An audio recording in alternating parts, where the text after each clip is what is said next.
For me, Frank's Conan is the definitive Conan. I don't think it can ever be topped. It's just such a purely visceral vision. Conan was written in the 30s. The books were published in the 30s. They were republished in the 40s. They were republished in the 50s. There was always a cult audience for Conan.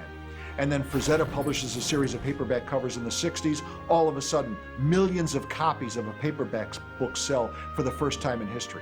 When he started to do those Conan covers, it was as though everything in his life just blossomed, just immediately. You had a full-blown, classical, wonderfully drawing illustrator seemed to come out of nowhere.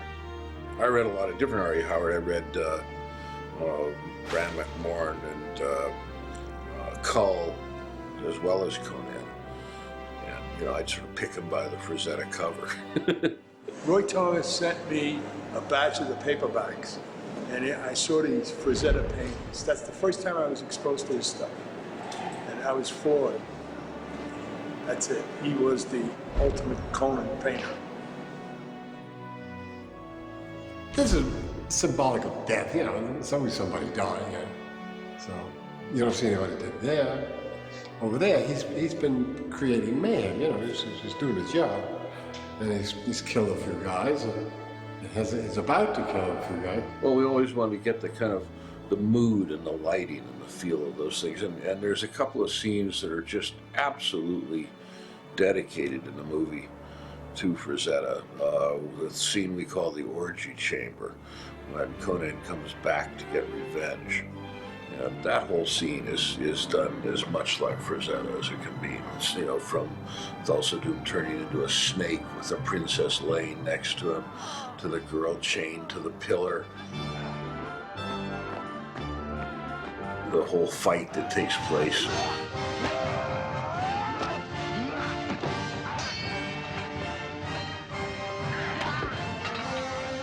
But none of them thought of calling Frank and asking him how he felt about various things, or hiring him. I mean, if I was Milius, I would have hired Frazetta in 10 seconds. That was the first, you know, immediately I said, well, we've got to get Frazetta. And Dino said that he had tried to get Frazetta, and that Frazetta didn't want to be bothered, and didn't want to do this, and knew we, you know, approved that we were making Conan, but didn't want to do anything.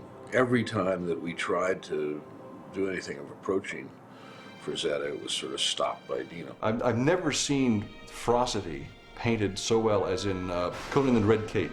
Yes. On the back of the ape. That young body, that young, all that thing, everything's just saying whack. But I'll never forget the moment I saw the first Conan cover. I was in a drugstore in Thousand Oaks. I was in high school, and I was looking at the paperback racks because I was always looking for Frazetta's cover, and there was Conan the Adventurer, and it was like, hit me like a ton of bricks. When you look at the face, for example, of Conan the Adventurer, the great Conan painting where he's leaning on the sword, what you're looking at is not just a picture of some little fantasy character, you're looking at the picture of the 20th century. The evil that's coming out of the earth, going up the sword, emanating and resonating from the face. And beyond that, he's not only drawing the picture of the 20th century, but he's drawing the picture of the darker side of human nature. Even look at things like you know, the scars on Conan's arms. These scars, these cuts were made when his arm was up to ward off a blow. The sword and the heap of skulls and hands and things, and this girl curled at his feet. It's all there. It never gets better than that. Here you get Conan the way he is. That's it. Anything else, we'll just copy. Wouldn't do any good.